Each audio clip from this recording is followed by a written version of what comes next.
6 months ago, most people weren't even aware of what AI image generators were. Since then, this technology has seemed to transform from a harmless novelty, most notable for its high meme potential, into a rapidly encroaching existential threat to the entire art profession. Now, it's worth keeping in mind that people have been making predictions about advances in AI technology for years, and they have sometimes been cataclysmic in their outlook.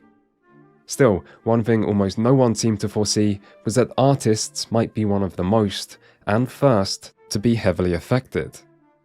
In fact, this almost seems like the exact opposite of the way things were meant to play out.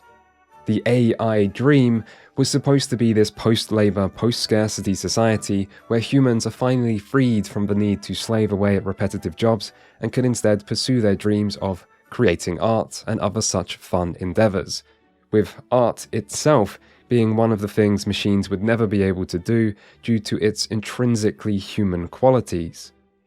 Still, I guess the AIs had other plans and are happier leaving all that boring manual labor stuff to us while they get to work on automating the more interesting tasks. So if there's one simple lesson to take away from all this, it's probably that most people don't really understand AI or the impact it might soon have on our lives. In general, we still tend to think of the dangers of AI in a Hollywood-inspired imagination of machines developing sentience and turning against their creators.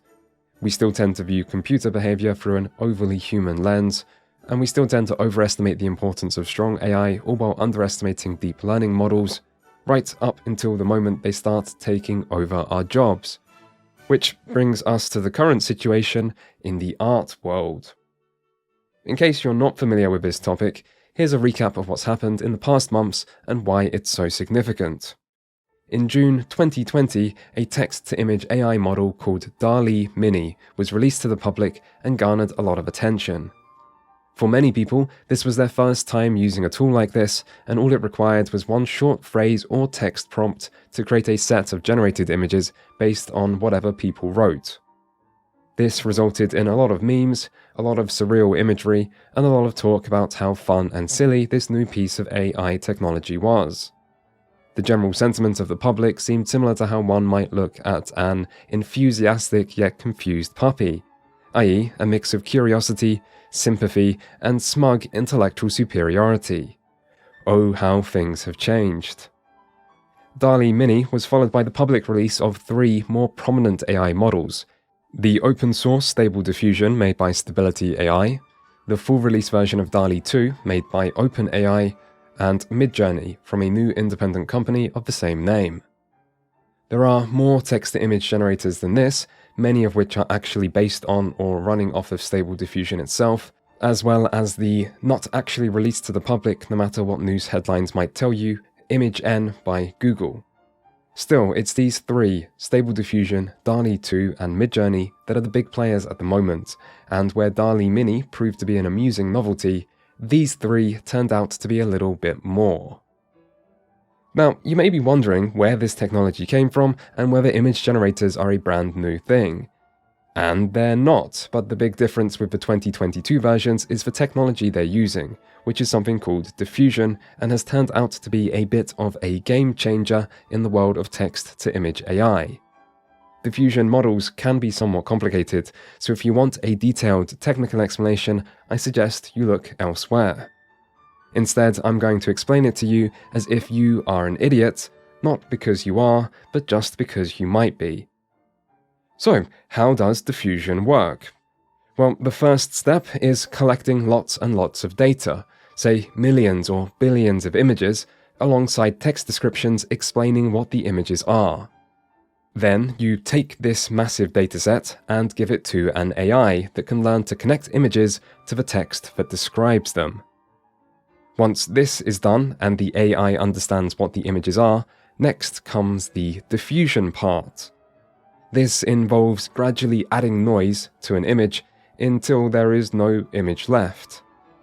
Then, once the AI has learnt this process for each image in the dataset, it can then do it in reverse to go from noise to an image, and it can apply this to different randomized seeds to get different original images. So basically, you teach the AI to connect images to text and noise, and then the finished model can start from noise, be given text by a human, and then generate new images in response. And it's through this process that AI image generation got good. The next question, I suppose, is how good? And, art is subjective, beauty is in the eye of the beholder, and can we ever really compare the output of an unthinking, uncaring machine to the emotion and struggle involved in real human creativity?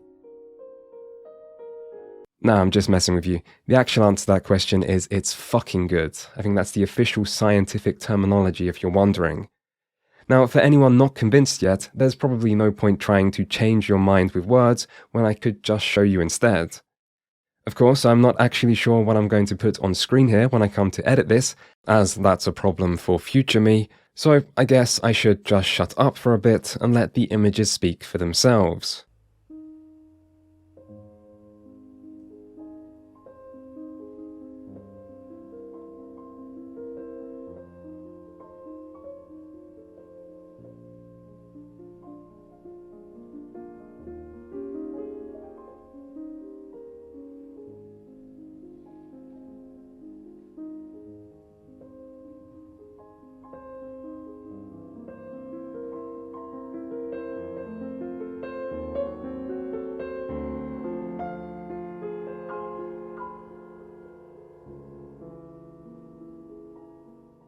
So, I guess there are two things you may now be wondering.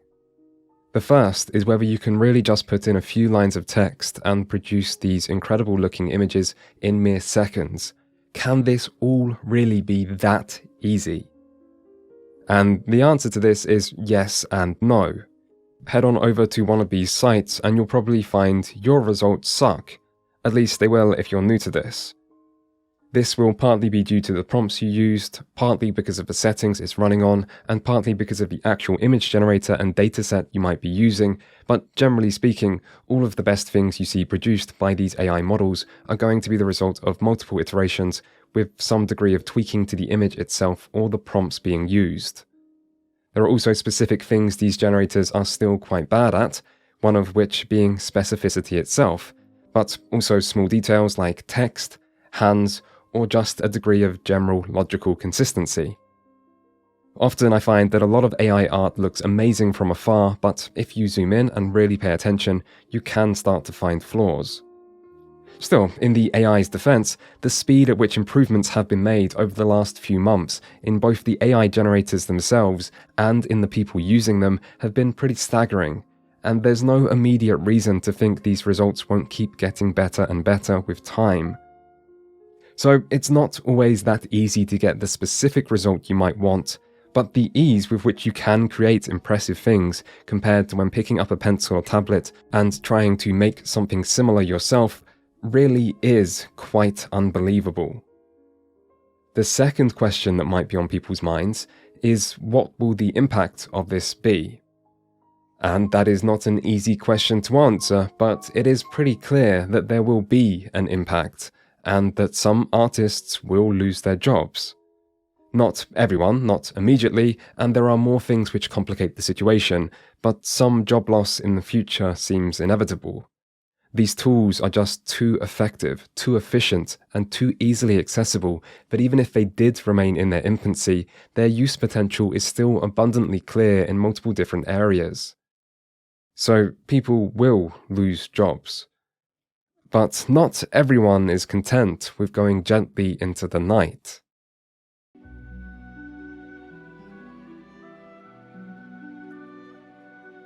At first, it looked like the battle might be somewhat philosophical. In late August, a man entered a piece of work named Theatre d'Opera Spatiale into the digital category of the Colorado State Fair. This piece was created by the AI generator Midjourney, and this information was included on the submission. The judges, however, not aware of what Midjourney was, failed to realize this piece was not in fact created by human hand, and ended up awarding it first place. The response from the art community was mixed, with some being ambivalent, and the rest being pretty angry. And so, it began. The victory of Theatre d'Opera Spatiale sent a clear message. Not only could AI art compete with that made by a human, it could also win. And so, many responded by saying that entering AI submissions was unfair and that new categories should be created in the future. But even this reasonable response contains within it a suggestion of the threat AI poses. After all, if a new category is needed, it's not to give AI a chance at competing with humans, as the AI has already proved it's quite capable of competing.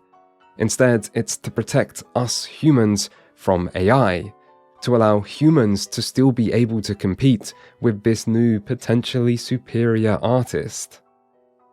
So, trying to defeat AI art by attacking its quality seemed an unlikely long-term strategy. I mean, sure, you can make fun of its failed attempt at drawing hands, but if it can win a competition, it must be doing something right. And remember, this technology is still in its infancy. So, a new line of attack was adopted instead, focused on targeting its right to even be called art in the first place. The most obvious way to do this is to question the skill involved. Typing prompts into a box and hitting enter is easy. It's not a craft that takes years to perfect, it doesn't involve struggle, and there's no blood, sweat, or tears, so maybe it isn't art. This led some people to make a skill-based argument supported by Merriam-Webster dictionary definitions, all while contrasting the new AI process to the clear skill and mastery many artists exhibit every time they produce a piece of work. This seems an effective argument, until you realize that for the last 100 years, people outside the art world have been criticizing modern art for the lack of skill it often involves, all while the art world itself has been continually defending modern art on the basis that skill doesn't matter, as that's not what art is truly about. So, suddenly changing the rules just because AI now exists and people don't like them does come across as a little dubious. Similar arguments were also made over AI's lack of emotion, or its lack of human creativity, or its lack of artistic intent. These all hold merit, except for the fact that AI image generation still involves a human, and they still have emotions and creativity, and even their own intent. A man entering a text prompt may not be doing as much as one wielding pencil or paintbrush, but they are just as human, and so really it's the tools being used that is the thing that's actually changing. And this is something that has been seen before, most notably with the arrival of photos, where it took years for photography to be considered an art form, during which time many of the same arguments were made against it, i.e. that it didn't require skill comparable to traditional art, that too much was done by machine, that there was no sense of originality, creativity or invention, and so on. Eventually, however, photography earned its place at the artistic table, and with time, the idea of arguing that photography holds no artistic merit seems laughable.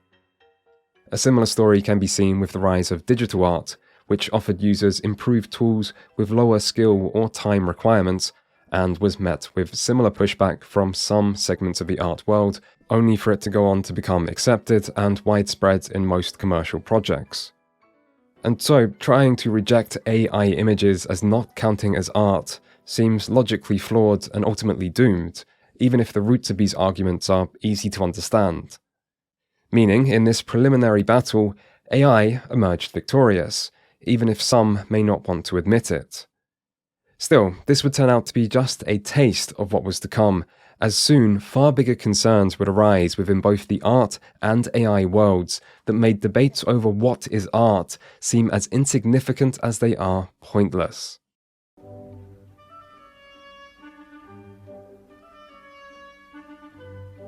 Pablo Picasso once said, "Good artists copy, great artists steal." If this is true, AI image generators may well be the greatest artists the world has ever seen, because there sure are a lot of people who think AI image generation violates copyright law and should be considered as a form of art theft. The reason for this is that the datasets being used to train these AIs include many copyrighted images, including works of living artists. In fact, the way most of these datasets have been created is by a process called data scraping or web scraping, which is where an automated program visits different public URLs while harvesting data, in this case, images. So if a painting or photo of you exists at a publicly accessible URL on the internet, there's a chance it's been seen and used in the dataset that has made this image generation technology possible. In fact, when scrutinizing the main dataset used for Stable Diffusion, which is billions of images in size, people have found some rather strange things in it, including private medical records. So if you haven't been able to gather yet, it's in the legality of AI image generation that the topic becomes far more complicated and controversial. To summarize this conversation as simply as possible, many people have questioned whether various parts of AI image generation are legal, but nobody actually knows yet because it involves new technology. Therefore, precedent has not yet been established, and until this conversation makes its way into a court of law and plays out in front of a judge, no one knows what the decision will be, and anyone telling you otherwise and saying that AI image generation is obviously legal or illegal either doesn't know what they're talking about or is deliberately misleading you in an attempt to get you to agree with their viewpoint. Still, even if the decisions that matter have yet to be made, we can nevertheless look at what they'll focus on and what the main arguments on either side of the debate are. Now, different countries do have different copyright laws, but as this is complicated enough already, and US copyright law will arguably be the most important, let's just act like Americans and pretend the rest of the world doesn't really matter. So, in US copyright law, there is an important concept called fair use, and you've probably heard of it as it's kind of a big deal.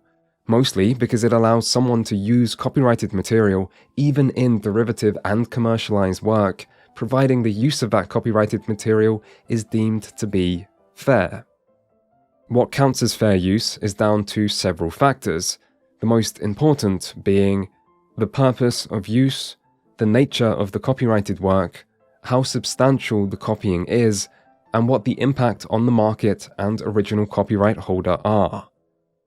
The fact that a combination of factors are considered is what makes fair use cases so hard to predict, as it doesn't really matter if a piece of work violates certain criteria, only what the overall decision is. For example, you are allowed to cause harm to a copyright holder's reputation by copying their work, as that is what typically happens in parody or satire. Or you can copy a piece of work substantially, maybe almost exactly, as long as there's no real harm being done or money being made. So, we really can't say what the overall assessment will be, but we can look at each important factor individually to at least get an idea. So, the purpose of gathering data, including copyrighted material, for use in training the AIs is often framed as being for research. But these datasets are then used by other companies who are actively profiting from them. Keep in mind, Stable Diffusion is free, but DALL-E has a membership fee, and Midjourney is almost entirely membership-focused. On top of this, users of these image generators may also profit from the AI art they create. So while the use of copyrighted material might be indirect, it is still being used to make money. Next, we have the nature of the copyrighted work. And while artists cannot copyright a style or their name, most artwork is protected by copyright, and much of this work is being used in these datasets via data scraping without any form of consent or compensation to the artists. Next, we have the substantiality of copying, or how transformative the new images being produced are. Despite what you may have heard, AI image generators don't technically copy anything from the images used in the datasets that train them. In fact, they don't even make any kind of save to the original image to be able to copy from. Still, the end results can show similarities to existing work, particularly for well-known images or artwork that may have multiple copies within the dataset, and copyright law cares almost exclusively about the end result, regardless of how it might be achieved. Other legal examples involving works of art do suggest this is an area where the threshold for transformativity might be quite low, however. For example, the Supreme Court recently made a major decision on fair use over the Andy Warhol paintings of Prince. In this case, Andy Warhol created a series of paintings through tracing a photo of music legend Prince, with no credit or payment given and no consent asked of the original photographer. The Supreme Court, however, ruled the paintings were substantially different enough to be considered as new works of art, and so have therefore not violated the copyright of the original photo. A similar decision can be seen in the 2013 Cariou vs. Prince case, where relatively small changes to original photos were still considered as transformative. And so, while this might come down to an image-by-image basis, there is a high probability that much of what's being made would likely be considered different enough to count as new pieces of work, and that's before any further changes made by the AI user. Lastly then, we come to the impact on the market or original copyright holder, and it's here that we start to see the darker side of AI image generation. In recent months, these AIs have proved to be very versatile, but they've also displayed a clear knack for imitation, as is shown by certain stable diffusion models users have created in the style of existing popular artists. For example, a model was made to replicate the style of Disney illustrator Holly Menget, despite her not giving permission and not wanting her name associated with the model's output. If an AI could accurately replicate an artist's work, then not only could the work produce damage to the original artist's reputation, but it could also serve as direct competition while harming their future employment prospects. In such examples, the impact on the original copyright holder could be highly significant in court, and AI image generator users have also used artists' names extensively in the text prompts used to generate AI work. In fact, the use of one particular person's name, Polish digital artist Greg Rakowski, became so widespread at one point, due to its tendency to yield good results for users, that it became a meme in AI communities to add his name as a text prompt regardless of what image the user was actually trying to create. And as text prompts are often shared between people without much scrutiny, the use of Greg Rakowski's name in prompts just seemed to grow and grow until it was almost everywhere. Rakowski was reportedly unsure what to make of this, but became concerned after searching his own name online and finding it resulted in AI-generated images alongside his actual work. These examples show how there could easily be negative consequences to artists, and this is before any accusations of AI-generated work being used to provide competition against the very people who made the AI's output possible in the first place. What's so insidious about this is that there's no real way for an artist to outskill their AI competition, as the AI learns from the artist. Therefore, the more unique and distinctive an artist's style is, the better an AI might be able to copy it.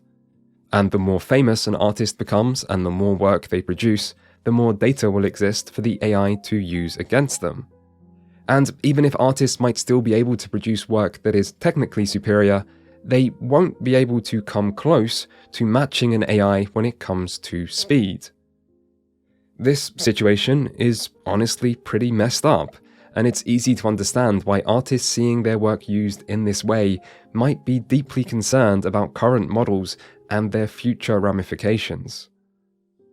But does this mean AI image generators' use of copyrighted material fails to meet standards of fair use? Well, yeah, probably. If an artist can prove that their copyrighted work has been used, and that this has resulted in harm being done to them, and that someone else profited from it, then one would imagine they have quite a strong legal case. So, even if we don't know for sure, we can still try to visualize where the legal guillotine might end up falling. On one end of the spectrum, there is the question of whether scraping copyrighted images online to produce datasets is legal. And while this might be controversial, it is something which has been tested in court, and we can be pretty confident will continue to be seen as okay. But then, at the other end of the extreme, there is using this data in AIs for commercial benefit while causing large-scale harm to original copyright holders, which seems like easy grounds for a lawsuit. So the fair use spectrum would look something like this, and no one is sure exactly where the line will end up being drawn. Still, people may not need to wait that long to find out. A high-profile class action lawsuit has been filed against Microsoft, GitHub, and OpenAI over the AI-powered coding assistant, GitHub Copilot, for its use of copyrighted code, and it's surely only a matter of time until AI image generators find themselves being challenged in a similar way. So, all in all, this is a legally complicated situation, and many artists view their treatment and the use of their copyrighted work in the very technology that threatens their future careers as questionably legal and unquestionably unethical, and it's not hard to see where they're coming from. But while questions still remain over what the future legal rulings will be, not all artists are content with just sitting back and waiting.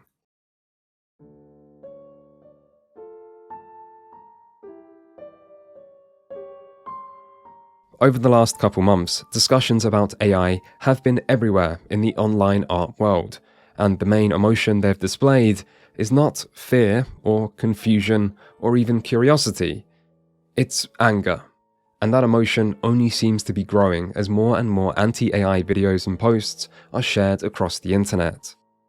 The first sign of this being translated into action could be seen all the way back in August, when an article ran by The Atlantic featured 2 AI-generated images of Alex Jones, in place of the normal Getty Images licensed photos.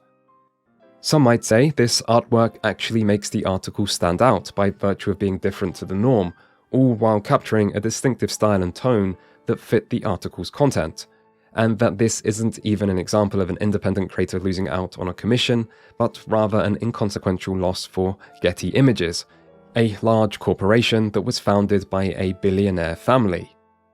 To some, this didn't matter, however, as it was about the precedent being set, and many people saw this as potentially legitimizing the use of AI-generated imagery in online articles.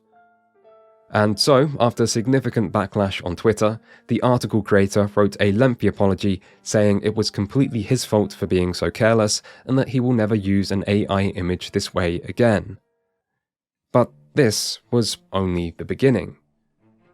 In September, AI imagery once more made headlines after being banned by several stock image sites, including Getty Images, Shutterstock, and Purple Port, with the CEO of Getty Images citing legal concerns and a desire to protect their users. Several community-focused art sites, including Newgrounds, Inkblot Art, and Fur Affinity, would also follow suit by banning all AI art from their websites. In October, things heated up even further as the spotlight shifted to how certain people were using AI images. Some of the notable examples include a Twitter user releasing a stable diffusion model designed to draw in the style of the recently deceased prolific illustrator Kim Jung-ji that was met with severe criticism, and a Twitch viewer copying an unfinished piece of Genshin Impact fan art from an artist's stream and then finishing it using novel AI, only to share it on Twitter and ask the artist for credit. AI and artist communities also clashed after popular artist and YouTuber Sam Does Art made an Instagram post to their 2 million followers criticizing someone who made an AI model based on their artwork. This AI user was then harassed by Sam Does Art's community, leading them to delete the model and all of their public social media accounts. In response, some members of the AI community created more models based on Sam's artwork as an act of defiance, further inflaming the situation. October was also when many people started to become aware of the ethical and legal concerns surrounding AI datasets, after a YouTube video by Steven Zapata made a strong argument for why artists should take a firm stance against AIs. In November, controversy would come for DeviantArt after the website tried to launch its own paid stable diffusion-based AI that used art on the website in its dataset, all while having a rather confusing opt-out system. Stable Diffusion also responded to growing ethical concerns by stopping the use of artist or celebrity names in its latest model and creating an opt-out system for artists to remove their work from the dataset used by future models. December then saw even more action with widespread protests on popular portfolio art site ArtStation to try to pressure the website into taking a stronger stance on disallowing AI art, China banning all AI-generated imagery that doesn't contain a watermark, artists trying to provoke legal action from Disney by using AI-generated imagery of Disney characters on t-shirts, the mass reporting of the not safe for work focused unstable diffusion AI to get it permanently removed from Kickstarter and Patreon, and finally a still ongoing GoFundMe organised by Concept Art Association to lobby against AI art and advocate for legal change, that as of writing this has gained just over $180,000. It's safe to assume that this conflict is still only just getting started, but the biggest impact so far has seemed to be on people's rhetoric, with fiercely anti-AI narratives becoming more and more prevalent and frequently spilling out of art communities and into the internet as a whole. The increased attention this has placed on ethical issues and possible future ramifications of this technology seems positive, but the way conversations surrounding this issue have become increasingly toxic seems less helpful. Perhaps toxicity is just the nature of war, but it's always worth remembering that you can be on the right side and still act in the wrong way. And if you're harassing people who have done nothing to you outside of holding a slightly different opinion, or you're spreading misinformation, then you are acting in the wrong way. Currently, there seems to be a large attempt to control the narrative by people on both sides of this debate. This can be seen in the language people use when describing what AI image generators do. Those on the pro-AI side will often refer to AIs as only taking inspiration from copyrighted work, and that this is not so different to what humans do. Meanwhile, people on the anti-AI side instead usually describe AIs as copying, using samples, or just stealing. It's understandable that not everyone will have in-depth knowledge about how this technology works, but this seems to have created space for people to interpret how it works in accordance to their own biases, and these biased understandings are then spread to other people across the internet. This can also be seen with discussions on legality, where the fact that experts are not currently sure what is or isn't legal has allowed non-experts to authoritatively make their own claims in order to support their own arguments. For example, one piece of misinformation that seems to now be widely accepted by many people is that these AI models are only able to use this copyrighted data because of a legal loophole they've been able to exploit by using non-profit subsidiary companies to compile the data on their behalf. This argument seems to have been first raised by Steven Zapata in his previously mentioned video, and has since been repeated by other prominent voices on the anti-AI side, who have likely used that video as a source, but it isn't true. The use of copyrighted material is governed by fair use. A for-profit company can still use copyrighted material if it is deemed to be fair use, and a non-profit company is not exempt from abiding by fair use by virtue of being non-profit. Non-profit status might be something that is taken into consideration if it were to go to court, but so are many other things, including who is funding these non-profit companies and how the datasets are going on to be used. I won't argue that the legal system is always perfect, but it's nowhere near as blind or incompetent as those on the anti-AI side are making it seem, and as a general rule, you can't just get away with breaking the law by creating a non-profit company to do things for you. But when a situation is complex, it creates room for misinformation to spread, and once the ball starts rolling, it's not always easy to stop. Which is something that also applies to AI technology itself.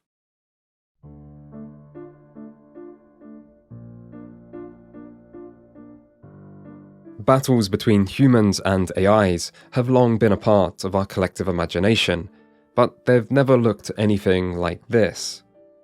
In some ways, depicting this situation as a war between artists and AI might seem a little flippant, but in other ways, it's an effective way to get to the heart of what's going on and how people actually feel about it. And the more time passes, the more accurate that label of war seems to be. What started as curiosity quickly shifted into philosophical debate before concerns focused on ethics and law, which has now given rise to a battle of emotions with a clear ideological divide between groups that only seems to be deepening. If it is a war, you have to admit that it's one artists seem destined to lose. Which isn't to say that people shouldn't rage against the dying of the light. Battles may still be won along the way, and those battles may very well be worth fighting for. After all, the difference between losing your job in 2 years compared to, say, 20 could mean a great deal to many people. In the long term, however, AI is here to stay, and it will only get better.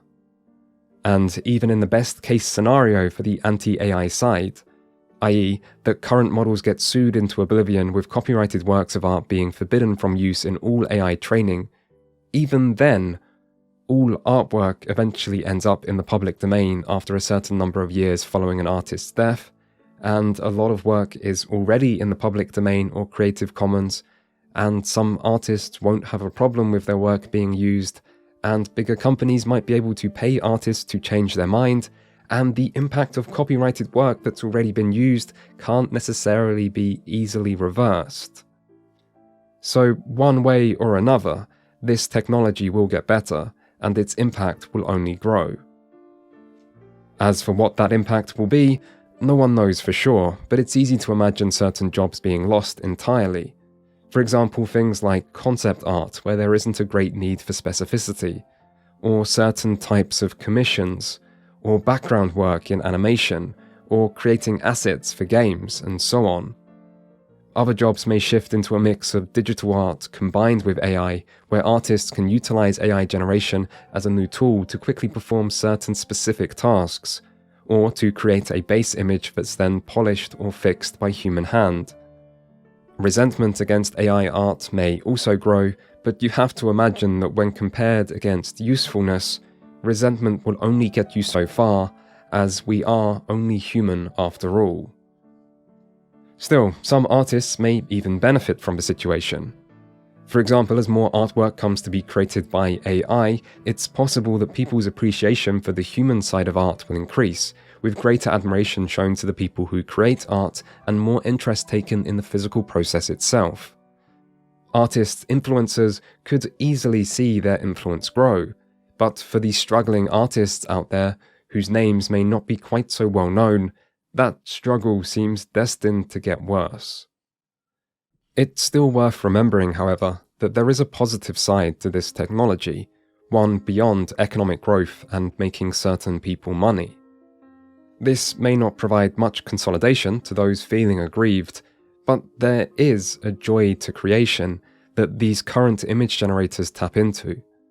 Using them to summon images out of nothing but a few words and your imagination is exhilarating, and in my experience, it creates a uniquely childlike sense of awe and wonder. It kind of makes you want to quit your day job and start making something. A video game, a webcomic, an animation, or maybe not even something that uses art directly, but just something inspired by the images you create, like writing a book. Some people might see these AIs as tools to replace human creativity, but honestly they seem more like tools to enhance it. In fact, as a person with no artistic talent who never received any artistic encouragement, playing around with these tools is the first time in my life that I've actually felt an urge to learn to draw or paint, out of a sense of excitement over what might be possible and a sense of admiration over what real artists manage to create. And while it's easy to see these AIs as something which will benefit corporations, which they probably will, as that's almost guaranteed when it comes to new pieces of technology, almost no one who has been using these generators over the last few months has been doing it for money, and there are independent creators who may benefit from them as well, like indie game developers or amateur animators. In fact, the people with money are the ones already able to hire artists, and artists are able to do the best work, so the largest impact on other creators might be for those with the least capital at their disposal. At the end of the day, however, technology is rarely inherently good or bad, that comes down to how it's used. Which doesn't mean that the creation of these AIs may not be ethical, or that their use could potentially be illegal, or that real people might experience real impacts. But it isn't exclusively black and white. In some ways, this is just how progress is. It's never actually linear, there are always some costs, and mistakes tend to happen along the way. But taking a stance against progress itself comes with its own risks, unless you are completely content with the status quo. Still, ethics and impacts are well worth considering for everyone, because it's not just artists who are in an AI-endangered situation, it's all of us. AIs will change the world as we know it. Chatbots, voice replication, deepfakes, medical diagnoses, fraud detection, language translation, facial recognition, self-driving cars. AI isn't coming, it's already here. People are just slow to realize. Still, it seems like this is becoming harder to ignore with every month that passes. Thank you for watching my video. I wanted to try to cover this topic from a neutral perspective, and maybe you'll feel I wasn't successful at that, but an attempt was made. Most people who have an opinion on this subject seem to be firmly on the anti-AI side, so to me it seemed less important to simply reiterate the same concerns, and instead I wanted to try to capture the entire subject with as much depth as I could realistically fit in. If you happen to not be familiar with this topic and want to hear a more anti-AI or pro-artist take on it, I'd still recommend Steven Zapata's video, as it raises a lot of valid concerns. As for my actual opinion, I think the technology is very interesting. I think that artists' concerns are mostly reasonable and that their situation is very sympathetic, and I think the legality of these AIs should be challenged in a court of law, where a range of expert testimony can be given and hopefully the correct decision ends up being made. The legal system may not be perfect, but I still tend to think it's a better arbiter of right and wrong than random YouTubers, and so should be the one to make the decision. Anyway, that's all from me. I'm just going to end this video mid-sentence.